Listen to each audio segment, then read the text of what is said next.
От раната на гърдите му тече кръв.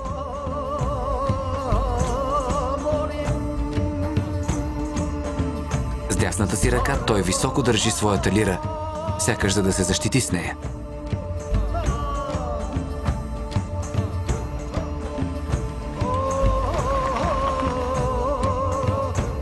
Мюнхен, Германия. Върху амфора се вижда жена, въоръжена с меч. Тя напада Орфей, който е обърнат с лице към нея. С дясната си ръка той размахва лира. Жената ясно е означена като тракийка, тъй като ръцете й са татуирани. Можем да обобщим. Орфей е изобразен като млад, безбрат мъж с финни черти. Позата му наподобява тази на жертвено животно.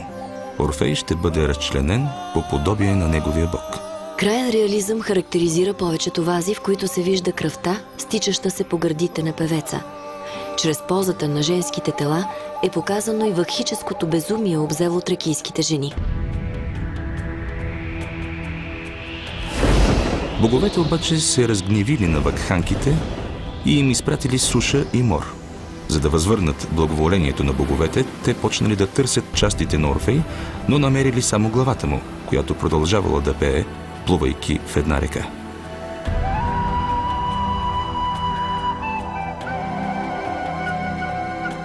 Вакханките я взели и я погребали, като над нея издигнали голяма могила.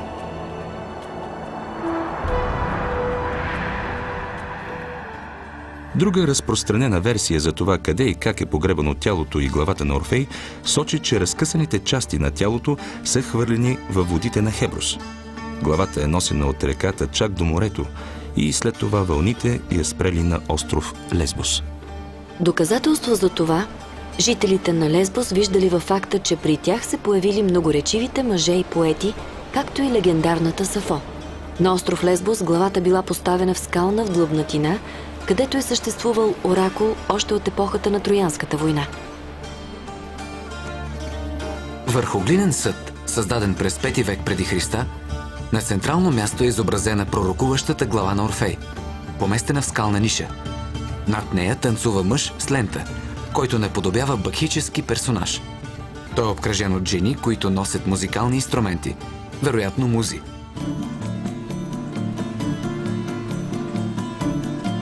Тарент, Италия. Темата за светилището на Орфей е доразвита върху един друг глинен съд.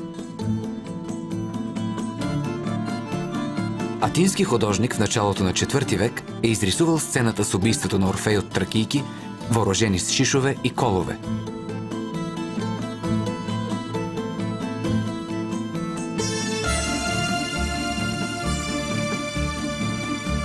Интересното тук е, че Орфей е изобразен върху каменна сграда, която много напомня светилище – Хероон. Място, в което се е почитал загинал герой, превърнал се в полубог. Последните две композиции подсказват, че след смъртта си Орфей е обожествен, а гробът му се е превърнал в свещено място. Постепенно той станал светилище, където Орфей бил почитан като бог. Светилището край село Татул. То бе проучвано преди 35 години от професор Иван Венедиков. Неговият краен извод бе, че в гроба върху пресечената пирамида е бил погребан виден тракийски цар, а с вековете наоколо се оформило посветено на него светилище. Видният учен не изключи възможността това да е представлявал символичен или реален гроб на Орфей. Всъщност вие виждате, става дума за една скала, която е оформена от всички страни. Върху нея е гробницата, озадачаващата гробница. Интересно е, че между горната и долната има връзка, т.е. някаква течност се е преливала отгоре надолу. Наоколо са изработени и други неща, някои от които не може да ги тълкуваме. Ето ниша за слагането на даловете, различни стъпала, които са водили към горната част. в далечината се вижда така нареченият свещен кладенец. Нещо изумително, издявана почти 3-метрова яма в скалата, за която предполагаме, че са били депонирани даровете, след като са били слагани върху тези огнища, за които ви говоря. Нашите разкопки показаха, че това е било светилище, в което са идвали не само траки от околността, но са идвали хора от Мала Азия, от Егейските острови, дори от остров Крит. Тоест, още във второ хилядолетие преди новата ера, светилището при Татул е било посветено на някакъв герой, който е бил известен в целия тогавашен цивилизован свят. А такъв герой е Орфей.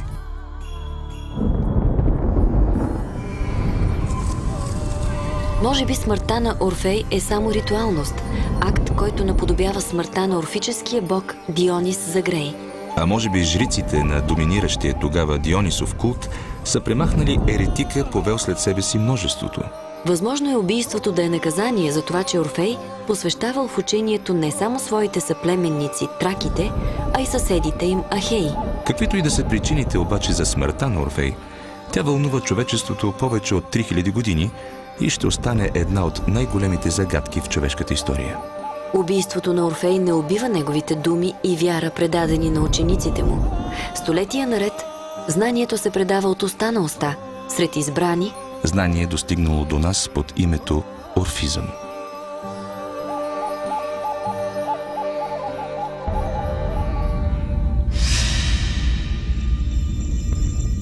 Първоизточникът на нещата, Хронос, или времето, произвел в ефира едно световно яйце. То се разпукало на две и от черупките му се образували небето и земята.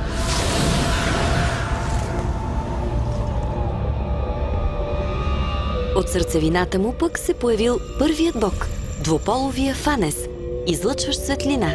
Фанес бил глътнат от Кроносовия син Зевс, който така се домогнал до пълната власт над света. Зевс имал прекрасен наследник – Дионис Загрей, когато титаните подмамили с едно огледало и докато той се оглеждал, го разкъсали и изяли.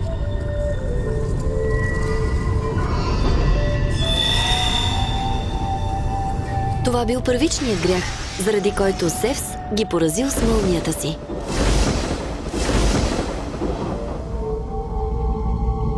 От пепелта на титаните се родили хората, които наследили две същности – божествената частица от първия Дионис и земната част от греховните титани. Вследствие на всичко това, душата на човека е божествена и безсмъртна, но тя е заключена в тъмницата на тялото. След смъртта на тялото, тя се преражда в друго живо същество и за да се прекрати това странстване на душата от тяло в тяло, е нужно хармонично земно съществуване, просветление, аскетизъм, да не се убиват животни и да не се яде месото им.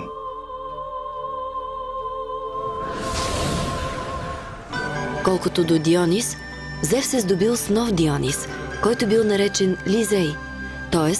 освобождаващ от грижи. Определено съществува разлика между първородния Дионис Загрей и Дионис, освобождаващ от грижи. Вторият гърците превърнали от древнотракийски бог в бог на виното и веселието.